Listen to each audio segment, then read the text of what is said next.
Muchas gracias por la presentación. Como todos aquí me conocen, soy eh, Esael para los cuates, a secas, así está bien. Y justo en un foro como el que hoy eh, mm, nos convoca, creo que es importante entender que más que una plática de experto, mis queridos amigos, hoy me gustaría más bien compartir en alguna forma o en alguna manera una visión un poco más desmitificada, si es que se pudiera, si es que alcanza, o una visión más realista de lo que es el duelo, y en alusión justo a que en la Casa de la Cultura y este grupo cultural, los Suspiros de Macorina, nos invitan, creo que es importante establecer en este preámbulo de Día de Muertos que un tema como el duelo, la pérdida y justo la manera de abordarlo es un buen tema, una buena, este, eh, una buena estrategia de acercarnos a algo que los mexicanos vivimos de una manera diferente, de una manera distinta, pero que en alguna forma para cualquier cultura, existirá personas a quienes se les complique un poquito este tipo de proceso natural. Todos, tarde o temprano, decía un poco la promoción, todos tarde o temprano vamos a padecer la pérdida vivida de una manera más efusiva, más intensa y que pueda ser promotora y que pueda ser en algún sentido eh, transitoria hacia un estado de duelo un poco más complicado. Así que lo que vamos a establecer hoy, o el objetivo de esta plática del día de hoy, básicamente es poder comprender el duelo desde una perspectiva, sí, más informada, tal vez más empírica, más científica, tratando de compartirles un poquito cuáles son como estas nuevas tendencias, estos nuevos contextos, estos nuevos paradigmas mediante los que podemos abordar el duelo. Y desde esta perspectiva también tratar de brindar herramientas o al menos mencionar algunas de las herramientas y alternativas de lo que podemos hacer cuando nos encontramos en un proceso de duelo complicado. Así que sin más preámbulo, debemos recordar, y valdría la pena aquí establecer, yo les invitaría en algún sentido a que recuerden cada mañana, cuando ustedes abren los ojos, cuando echan un vistazo a esta cotidianeidad, eh, para que recuerden que justo cuando estamos abriendo los ojos y de repente entramos en contacto con este primer contexto tan familiar para nosotros y recordamos lo que tenemos que hacer, si nos queremos levantar, si no nos vamos a levantar, si tenemos que bañarnos, si tenemos que salir, si tenemos una reunión. Todos, en absoluto, todos tenemos una narrativa interna. Todos nos vamos contando historias día a día. Así es un poquito esta sí que esta mentalidad, este proceso, como muy interno de la mayoría de nuestras personas, de nosotros como personas. Entonces, ¿de qué se trata esto? Bueno, si todos nos vamos contando historias, entonces valdría la pena entender que no somos más que el resultado de esa historia cotidiana que nos contamos día a día. Es decir, en alguna forma, nosotros en esta cotidianeidad, en este contacto interno, en este proceso de vernos a nosotros mismos, tenemos una historia en donde somos ese personaje principal independientemente de que nos demos cuenta o no. Y este personaje principal, pues tiene personajes secundarios, personajes que le dan sentido a quienes somos, ¿no?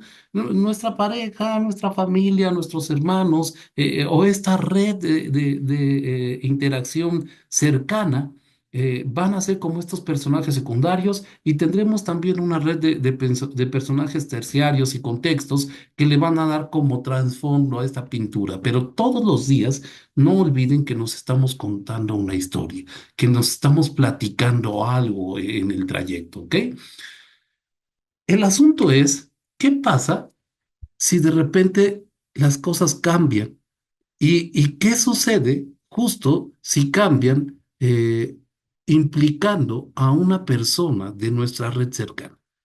¿Qué sucede si en alguna forma un personaje secundario o el personaje secundario principal de nuestra historia abruptamente ya no está? ¿Qué sucede, por ejemplo, para nuestros eh,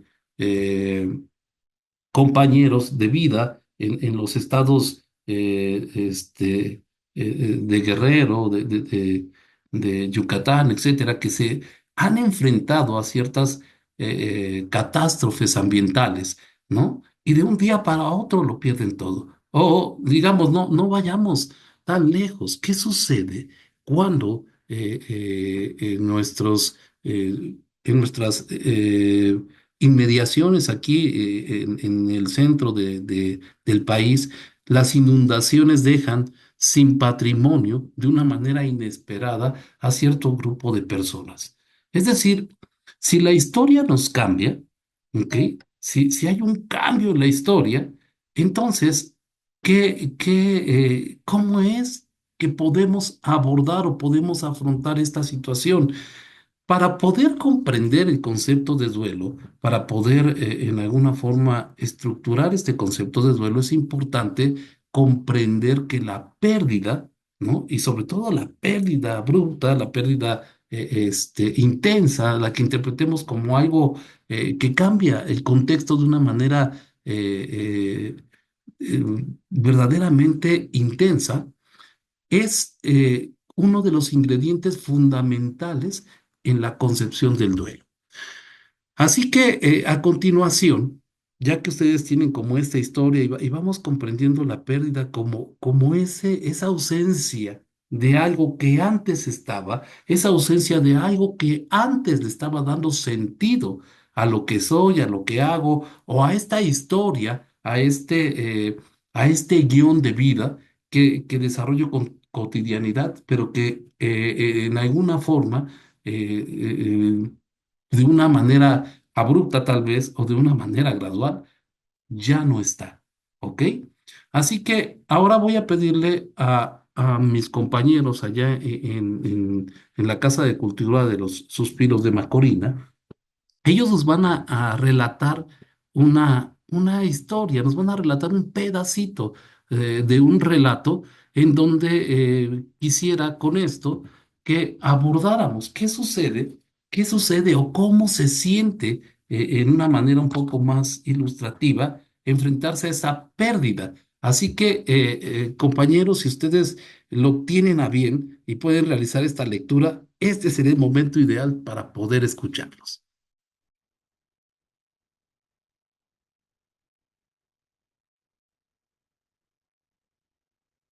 Que había servido de motivo a su difunta madre para darle nombre, se contempló a sí misma en esta situación tan peculiar como bizarra, justo después de que el cazador decidiera perdonarle la vida y experimentara este sentimiento de inmenso vacío, después de sentirse completamente abandonada a merced de la calamidad en que aquel inmenso bosque, después de que su pobre corazón sobresaltara de miedo, con una fuerza intrépida que le obligaba a hacer grandes esfuerzos para evitar que éste se escapara alguna de esas fuertes bocanadas de aire que debía de tomar de cuando en cuando, para reconfortar su acongojada alma.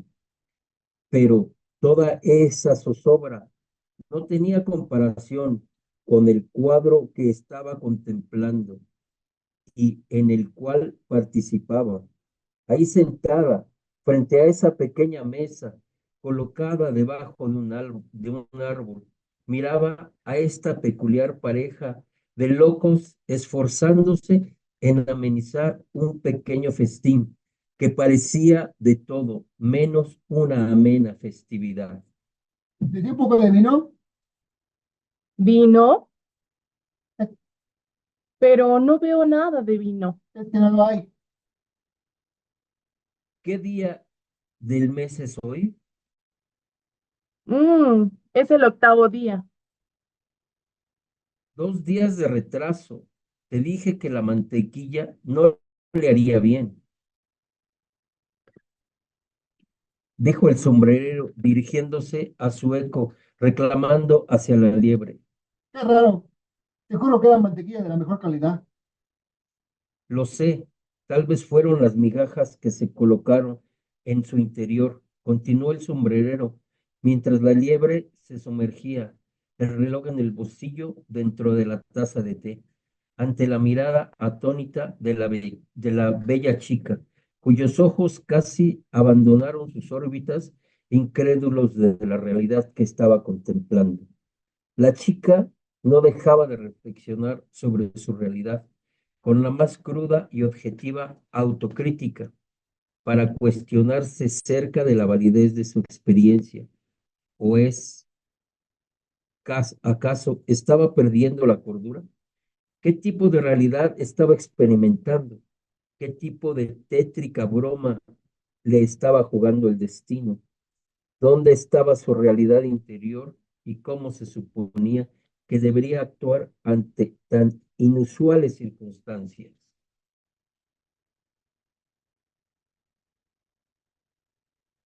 Bien, si ustedes vieran un poquito la imagen y escuchamos o seguimos un poquito el relato, de repente encontrarnos ante una pérdida abrupta de una manera eh, eh, intensa, ¿no? Y que además, como lo relata un poquito esta historia, como lo relata el personaje, obligados a vivir dentro de una realidad que al mismo tiempo estamos contemplando, pero que estamos viviendo, y que no necesariamente, como lo manifiesta un poquito aquí el narrador, no necesariamente tomamos como en esta conciencia de que estamos siendo parte de este algo nuevo. Cuando la pérdida es masiva, cuando la pérdida es abrupta, cuando la pérdida es inesperada, realmente nos somete a a un nuevo contexto, a una nueva historia, en donde lo que vamos a buscar es, en algún sentido, eh, adaptarnos. Y dependiendo de la complejidad, dependiendo de lo difícil que pudiera ser el poder conectarnos, el poder estructurarnos en este nuevo contexto, con este nuevo rol, con algo que no pedimos, dependiendo de esta ausencia o de esta pérdida, nosotros podemos encontrarnos ante un proceso de duelo complicado o no complicado. Todos, en algún momento de nuestra vida vamos a pasar por un proceso de duelo. El asunto es que la mayoría de nosotros, ante una pérdida, podemos evolucionar y podemos salir de una manera, pues, más sencilla o natural. ¿Qué es en general lo que va a definir que una persona que esté enfrentada a una situación de pérdida se implique o se mueva dentro de un proceso de duelo más complicado? Si nosotros vemos el duelo como un proceso, un esfuerzo de nosotros, de nuestro interior ante esta pérdida, por reestructurarnos o por reestructurar el significado de esta nueva realidad, de algo que se ha perdido. En nuestra historia nosotros tomamos un poquito este asunto de Blancanieves cuando es expulsada del castillo, ¿no? Y además, decía el inicio del relato, cuando le perdonan la vida, pero al último se encuentra desestructurada. Tomamos un poquito esta fantasía, este dramatismo de poder compartirles que a veces es como si nos cambiaran de cuento, como si nos cambiaran de historia, como si la realidad a la que nos estuviéramos enfrentando no tomara este sentido. Y no es propiamente, y esto es importante, cuando nosotros encontramos o cuando nosotros conocemos a alguien que está pasando por un duelo complicado, no tiene que ver con lo que nosotros hacemos, tiene que ver con la pérdida de este ser querido, de esta circunstancia, de esta situación, de este bien y el significado que tenía en la estructura de la realidad de cada persona. ¿Ok? Entonces, si hablamos de pérdida, tendríamos que entonces hablar del duelo. Si la pérdida es eso que se va, el duelo es este esfuerzo por reestructurarnos ante aquello que ya no tenemos y lo difícil o sencillo de este proceso tendrá que darlo justo la importancia que tenía en la realidad de la persona, eso que se está perdiendo para darle sentido a su mundo. Entonces, dicho de otra manera, este duelo, ¿no? Es este proceso de adaptación que en algún sentido nos va a llevar, o que podemos valorar, creo que es importante, en tres aspectos fundamentales para poder evaluar si alguien está enfrentando como una situación difícil cuando ha perdido algo, cuando está en este proceso de duelo. Este proceso adaptativo podemos primero medirlo en el aspecto emocional. O sea, este sí, podemos en algún sentido observar a las personas que están enfrentando esta pérdida para saber si la manera en que se están emocionando corresponde a la realidad que está viviendo, porque aquí podría haber dos extremos. No solamente pensar en que alguien está muy sensible en sus emociones y entonces está intensificando todas las reacciones. También podría ser al revés. También podríamos tener a una persona que esté extremadamente tranquila ante una pérdida muy importante o incluso que esté manifestando como un aplanamiento del afecto, ¿no? O de la expresión emocional, como si realmente estuviera indiferente ante una situación de pérdida. Entonces, uno de los aspectos en la adaptación que nosotros podemos mirar para calificar si un proceso de duelo está siendo complicado o no es la emoción. El segundo, por supuesto, es el pensamiento. Si nosotros nos centramos en el pensamiento y comenzamos a escuchar, comenzamos a dialogar, comenzamos a compartir con esta persona, sobre todo si es una conocida o un conocido nuestro, y de repente vemos que tiene un cambio en cuanto a sus ideas o valoración o descripción de las cosas que difiere o que es muy distinto de, de la manera en que expresaba su pensamiento, estas características antes de la pérdida, pues tenemos como un segundo foco rojo, ¿no? O podríamos tener otro aspecto en el que podríamos calificar si existe un duelo complicado. Y por último, lo que hacemos. ¿Qué es lo que hacemos ante la pérdida? Lo que estamos haciendo en respuesta a esta situación de pérdida es funcional, es comprensible dentro del contexto que estamos viviendo. La mayoría de la comunidad en algún sentido lo comprende. De esta manera se valida en el contexto de la sociedad en donde lo estamos viviendo o más bien resulta ser un poco más extraño o poco comprensible incluso por el propio contexto. Estas tres características en esta reestructuración, en este esfuerzo de adaptarte, podrían darnos ya como unos indicios de que vale la pena observar cuando, cuando nos estamos enfrentando a un proceso de duelo complicado. Y bueno, eh, entonces, lo que valdría la pena preguntarnos, porque en alguna forma, ¿no?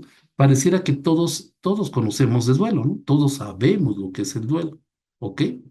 Y pareciera que todos, en algún sentido, esperamos que el duelo tenga cierto proceso, ciertos pasos o ciertas fases para decir, sí, sí, sí, está en duelo, pero eso es normal.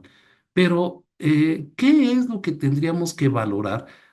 Si ya hablamos de que el duelo va a ser como este proceso para adaptarnos y la pérdida es la ausencia de eso de algo que teníamos, que ya no está, pero que puede tener una relevancia diferente para cada uno de nosotros. Entonces, aquí vale la pena que nos cuestionemos un poquito, ¿no?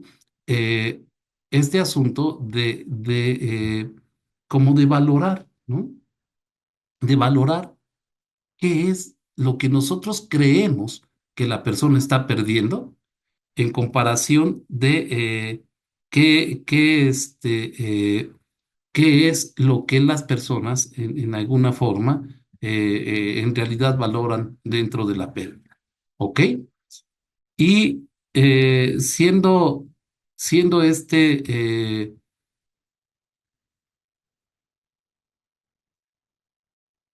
esta situación como la más importante, valdría la pena calificar como la pérdida, midiendo como dos aspectos fundamentales. Miren, el primero de ellos es eh, todos sabemos que cuando hay una pérdida,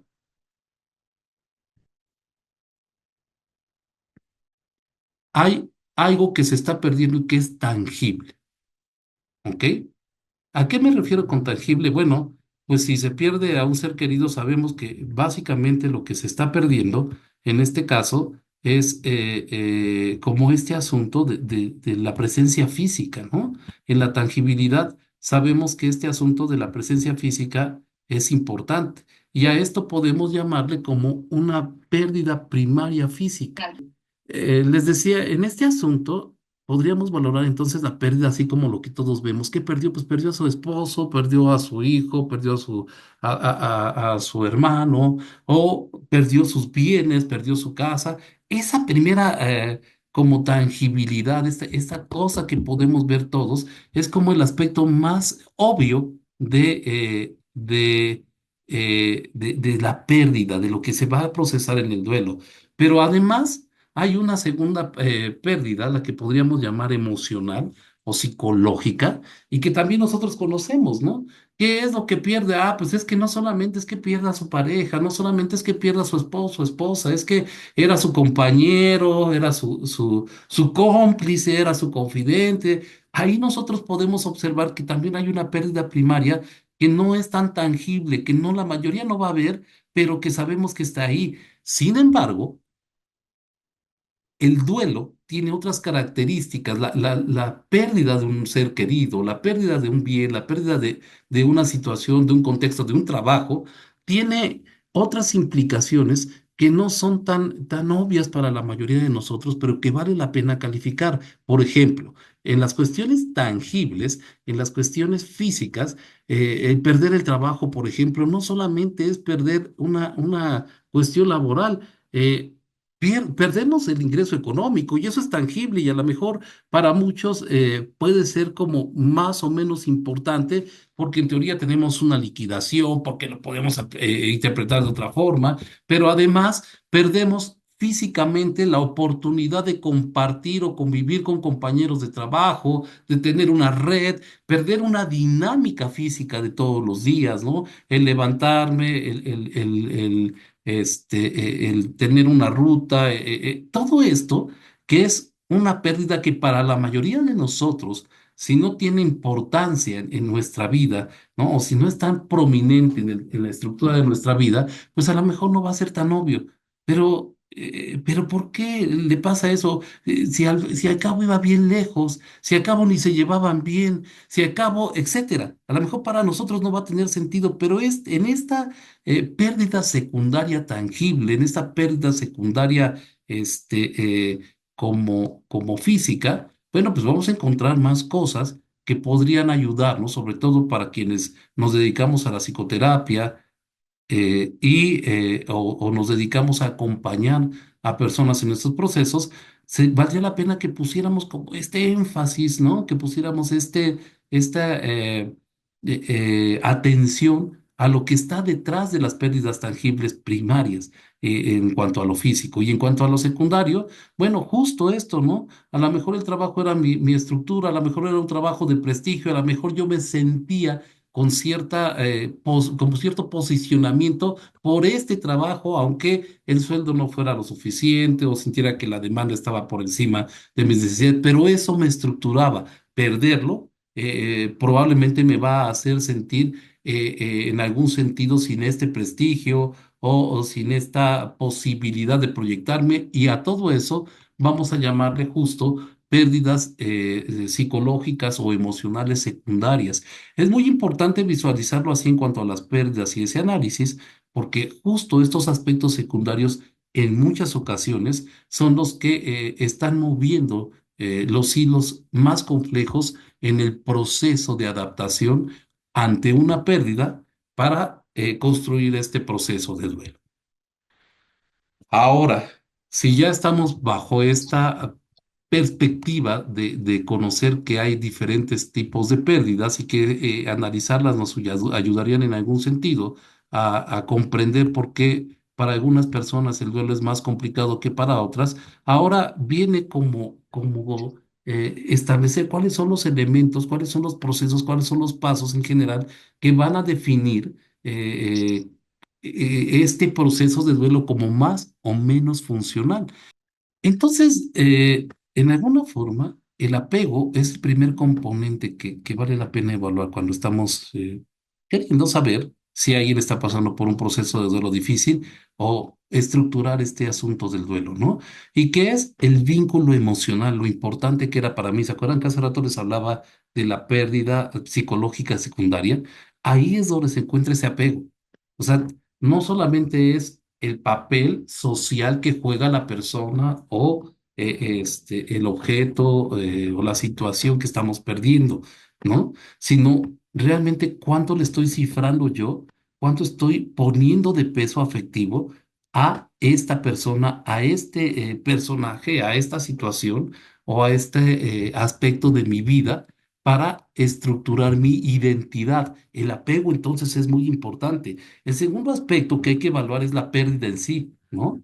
Estamos quedando privados de algo, pero en el análisis de la pérdida les decía, pero ¿qué es en realidad de estos cuatro aspectos, de los tangibles, de los que podemos ver, de los que sabemos, ¿no?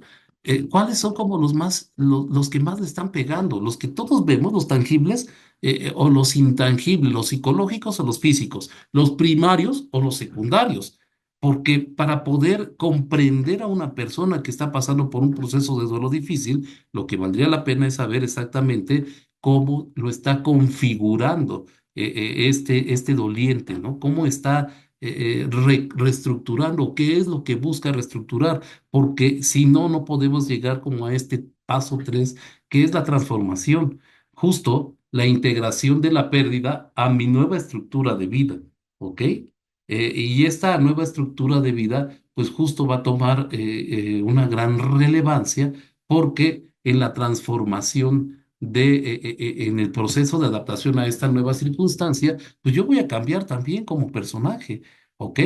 Entonces, ¿cuáles son como las respuestas en general que son como naturales, como válidas, como aceptables o como normales, si cabe el término? Cuando hay una persona que está atravesando por un duelo complicado o no. En general, ¿cómo es que reaccionamos las personas en lo emocional? Pues obviamente tristeza, vamos a escuchar que puede haber culpa, que hay enojo o este sentimiento de soledad o de que nos vamos a quedar solos, miedo, cansancio, ansiedad. Todas esas respuestas en el afecto y en la emoción son completamente normales. Y en general lo más importante es entender que se van a vivir con mayor intensidad al principio del proceso, pero esperaríamos que poco a poco, conforme vaya pasando el tiempo y avance este proceso de duelo, estas manifestaciones de emociones vayan regulándose nuevamente. El pensamiento, el asunto de saber que alguien nos mira, de pensar que la persona que ya no está con nosotros nos está mirando, o escuchar inclusive en el pensamiento, ¿no? Las frases que la persona ausente nos diría.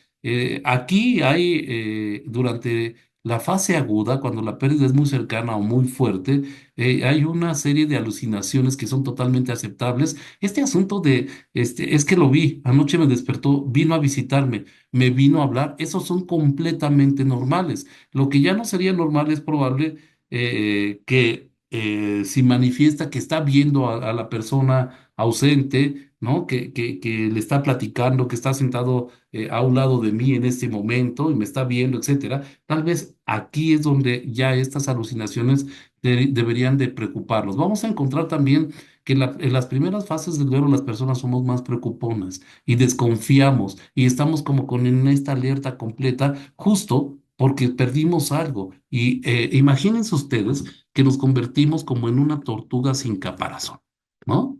Imagínense una tortuga que de repente puede deambular por la playa, por el acuario, etcétera, pero que de un día para otro pierde su caparazón. ¿Cómo se sentiría o cómo se imaginan ustedes que se sentiría esta tortuga? Justo porque ya no tiene, ¿no? Este caparazón, esta protección, ¿ok? ¿Qué pasa en cuanto a las reacciones físicas? Pues hay una cuestión que es muy peculiar, se llama hipersensibilidad, y es como esta característica, por ejemplo, a no tolerar los ruidos. Ahora, como que los ruidos normales se convierten en algo difícil de tolerar, o no tolerar que los nietos o que los familiares estén hablando porque están invadiendo mi espacio. Esta parte de hipersensibilidad a los estímulos físicos acompaña con mucha frecuencia a estas etapas iniciales en cuanto al duelo, pero todo esto que les estoy platicando, les repito, es intenso al principio y esperaríamos que la mayoría de nosotros lo supere sin recurrir a ningún tipo de proceso adicional, ¿no? Les decía, nos sentimos enérgicos o sin energía para poder hacer las cosas. Y algo bien interesante, a mí me gusta mucho este asunto de la despersonalización en cuanto a la descripción de los procesos, porque es como si sintiera que flotan, ¿no? Que están viviendo este momento, pero no puedo conectarme con él, que no puedo conectarme con las personas, o en algún sentido que no puedo estar como parte de este momento, de este fenómeno, no me conecto, ando desconectando, ando como flotando. En cuanto a las manifestaciones conductuales en general, ¿qué vamos a ver? Pues o la persona duerme mucho o tiene insomnio, hay problemas con el sueño. Frecuentemente van a tratar de evitar la situación, hablar del tema, hablar de las situaciones, de las emociones, eso también puede tener cierta frecuencia. Se van a aislar cuando están entrando en un proceso un poco complicado, las personas se aíslan, se encierran, se meten a dormir, etcétera. Y algo muy importante, o comen de más o comen poquito. Por eso, en muchas ocasiones, este asunto de abordar el duelo se parece a la depresión, ¿ok? Y en algunas instrucciones de los manuales, en las versiones anteriores de los manuales de los procesos afectivos, pues se tenía como requisito que al menos pasaran 2 meses para que en alguna forma se pudiera diagnosticar un trastorno depresivo mayor cuando alguien estaba en duelo, ¿no?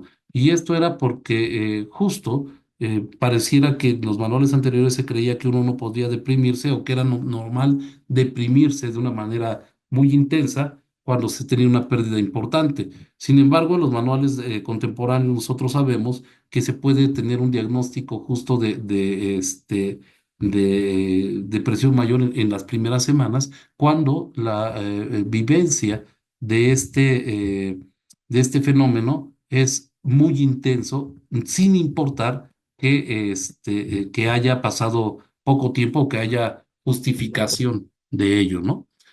Ahora, hay dos maneras en que las personas nos adaptamos al duelo y una es muy como afrontando las cosas. Los afrontamientos pueden ser como funcionales, enfrentándonos a la realidad. Vamos a utilizar como el pensamiento, vamos a utilizar la conducta, vamos a utilizar la emoción para poder adaptarnos y poder aceptar la pérdida dentro de nuestra vida. Y en este sentido, ya que esta pérdida está aceptada, entonces pareciera que la adaptación se da más rápido, pero puede suceder, ¿no? Que la persona, que el doliente esté evaluando esta situación de duelo como desbordante o sienta que los recursos que tiene, que la manera en que está abordando esta situación no le alcanza para adaptarse. Y si esto sucede, entonces el afrontamiento o la manera de enfrentar la realidad ya no está siendo un proceso sano para poder adaptarse de una manera más adecuada. Hay personas, por otro lado, que parece que ante la adversidad han desarrollado como un sexto sentido, ¿no?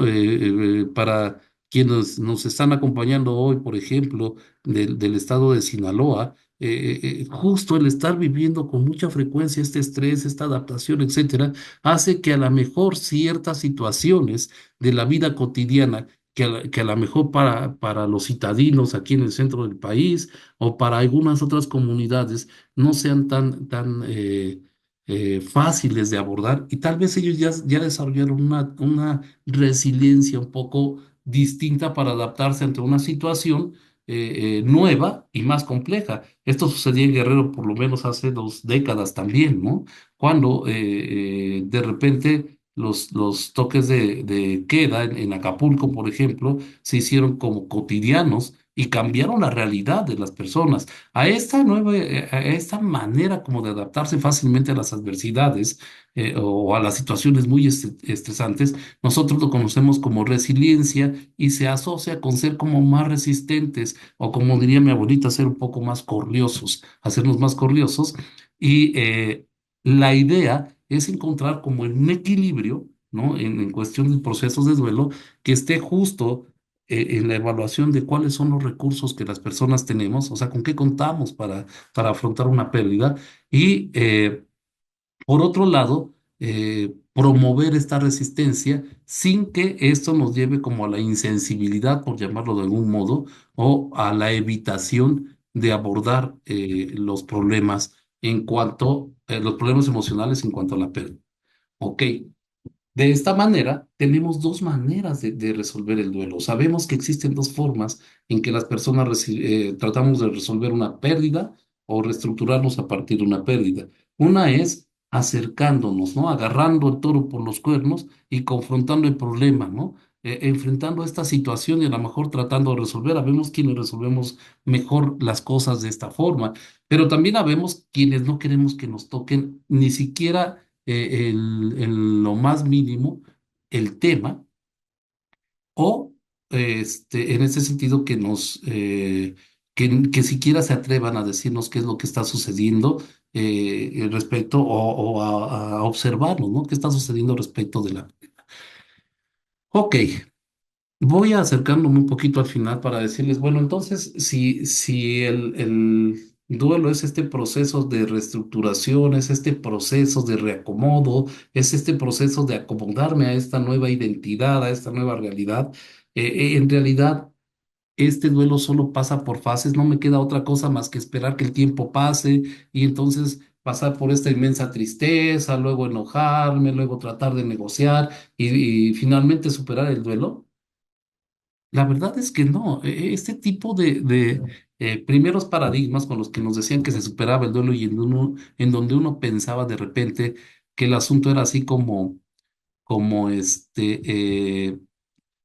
pues como esperar, ¿no? Que el duelo pasara y tarde o temprano lo íbamos a superar, pues ha quedado como muy lejos para que nosotros podamos entender cómo es que se supera un duelo. En el modelo dual, en este modelo de afrontamiento dual, sabemos que los seres humanos, digamos que estamos oscilando completamente entre estos dos niveles. Hay días que son muy buenos y que creemos que ya estamos saliendo del duelo y que estamos superando la pérdida, pero hay días que de plano estamos en el hoyo y este es un proceso normal dentro de la superación del duelo. Estamos como en una oscilación entre trabajar el duelo, el sentir que todos están tratando de invadirme o de decirme cómo vivir mi duelo, el tratar de reubicarme en cuanto a la realidad de las personas con las que estoy conviviendo. Acostumbrarme a dejar ir, etcétera, todo esto que en general tiene como una carga no tan agradable en el duelo, evitando inclusive el poder afrontar el duelo, que es parte como natural de esto. Y por otro lado, estamos como en este esfuerzo orientado a restaurar, a reestructurar, ¿no? Viendo cuáles son los cambios de vida, resolviendo los nuevos problemas, viendo con quiénes tengo que acudir, con quiénes voy a, este, a convivir después de esta pérdida, cómo van a ser estas nuevas relaciones, cuáles son mis papeles o cuál va a ser mi papel dentro de esta nueva etapa que estoy viviendo. ¿Cuándo podemos, por último, decir que hay un duelo complicado o que esto ya se nos salió un poquito de las manos? Ok, los factores que nos van a decir que hay mayor riesgo de tener un duelo complicado tienen que ver primero con los niveles o con los aspectos sociales. El nivel socioeconómico bajo, ¿no? O muy alto, los dos extremos, van a ser como un factor importante. Y algo importante también es el nivel educativo. ¿Por qué? porque ambos, en este sentido, son características que van a darnos como las herramientas. Si el nivel socioeconómico es muy bajo, entonces probablemente no va a haber oportunidad a lo mejor de abordar el duelo. La realidad y las necesidades nos van a enfrentar o nos van a obligar a enfrentarnos a esta realidad y probablemente no tengamos ni oportunidad de tener un proceso. Pero si estamos en el otro extremo y el nivel socioeconómico es muy alto, pero además en este sentido, la manera de abordar el duelo no es tan gremial, no es tan en grupo, no es tan como en comunidad. Estos dos aspectos pues juegan en contra de poder adaptarse de una manera más adecuada. Entre mayor es el nivel educativo, es más probable que podamos acceder a otros elementos, sobre todo de pensamiento, que nos ayuden o que vayan empujando el proceso de duelo. En cuanto a las personas, en cuanto a los individuos, en cuanto a las compañeros o usuarios con los que regularmente compartimos, ¿cuáles son los factores de riesgo? La personalidad. Si hay un indicio o si hay problemas con la personalidad, recuerden ustedes que personalidad es máscara. La personalidad es esta elección que hacemos para comportarnos de manera distinta en distintos contextos. Y eso está bien. Para eso es la personalidad. No me comporto igual en casa que en el trabajo o con los amigos. Esto significa, en alguna forma, que nosotros tenemos la oportunidad a través de esta personalidad de adaptarnos a distintos contextos. Pero si esta personalidad es muy rígida, o sea, tenemos una persona que se comporta igual en todos los contextos, o es muy cambiante, estando en el mismo contexto se comporta de mil maneras, entonces ya hay un factor de riesgo que puedes decirnos que en algún modo va a ser difícil enfrentarse a una pérdida. ¿Qué otro aspecto de la persona? Las creencias. ¿No? Si las creencias respecto de la muerte, de la situación, de cómo debe abordarse, etcétera, son muy rígidas, entonces es más difícil que se pueda adaptar a nuevos contextos y más si es que se ha perdido algo importante, ¿no? O alguien importante. Si hay anterior a la pérdida ya algún indicio de depresión o trastorno de ansiedad, también es un factor de riesgo que puede incidir sobre cómo podemos transitar a una buena reestructuración, ¿no? Y obviamente si hay alguna enfermedad crónica. Todos estos factores individuales hacen propensa a una persona a tener problemas de duelo o a enfrentarse a un proceso de duelo complicado. Y respecto del contexto en general en donde vivimos, hay tres factores importantes. Uno es la cultura, cómo es que culturalmente se vive un duelo y si lo que yo estoy haciendo como familiar, o si lo que estoy haciendo como familia o como grupo coincide o está muy lejos del contexto, esto puede poner en riesgo, ¿no? Obviamente el proceso de duelo y también los aspectos familiares, que si algún familiar en alguna forma está de acuerdo, que se entierre de algún modo, que se lleve el proceso luctuoso de alguna forma, etcétera, y otros no, si hay distintas creencias dentro de la misma familia. Y algo muy importante es el doliente, la persona que está sufriendo el duelo, aunque esté lleno de gente, puede sentirse solo, tan solo por el hecho de sentir que aunque estén todos, no se le está considerando. Y a eso se le llama apoyo social. Si siente que las personas están ahí para apoyarle, si siente que las personas están ahí para ayudarle y lo percibe además, entonces esto va a transitar tal vez de una manera más amigable. Pero si no lo siente así, entonces tenemos un factor de riesgo más. Estos aspectos hay que evaluarlos y al último de todo esto, la pregunta es, bueno, pues, ¿qué puedo hacer, no? ¿Cuáles son los factores que pueden proteger a una persona o que se deben fomentar para que una persona pueda salir bien de un proceso de duelo difícil? Primero, este asunto de la validación contextual, es decir, tratar de no juzgar, tratar de no calificar a la persona por la manera o descalificar a la persona por la manera en que está viviendo su duelo, ¿no?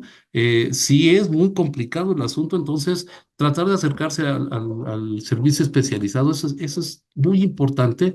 Es importante decirles que los cuidados paliativos no necesariamente tienen que ver con el asunto solo de muerte, ¿no? Hay muchos tipos de pérdidas, hay muchos tipos de reestructuración en donde un especialista en cuidados paliativos podría acercarse para poder ayudar y acompañar a una persona. Estar de duelo no significa, y esto es una cuestión de creencias, ¿no? Cada quien es, por supuesto, libre de reestructurarlo como mejor lo pueda vivir, pero no significa que no tengamos acceso a actividades agradables.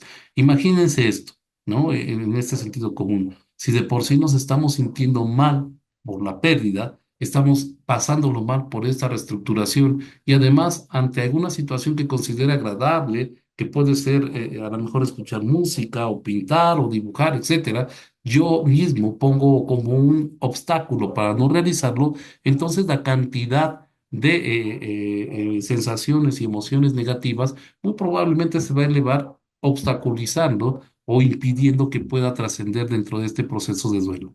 ¿Ok? Dentro de esto, entonces, valdría la pena evaluar si estamos afrontando, si estamos abordando de una manera adecuada lo que es este proceso de duelo, estamos afrontando bien este proceso de duelo con todo lo que hemos platicado y algo muy importante, pues no dejar fuera de todo este contexto a la espiritualidad. Independientemente de la religión, este contacto, esta como esta sapiencia de que existe algo superior además de la propia persona, en donde uno puede apoyarse, resultan factores protectores y factores que facilitan un buen proceso de duelo. No tengo más que agregar, les agradezco muchísimo su paciencia en esta noche y por supuesto agradezco nuevamente la oportunidad a los suspiros de Macorina por esta invitación. Espero que esta plática sea de utilidad para ustedes.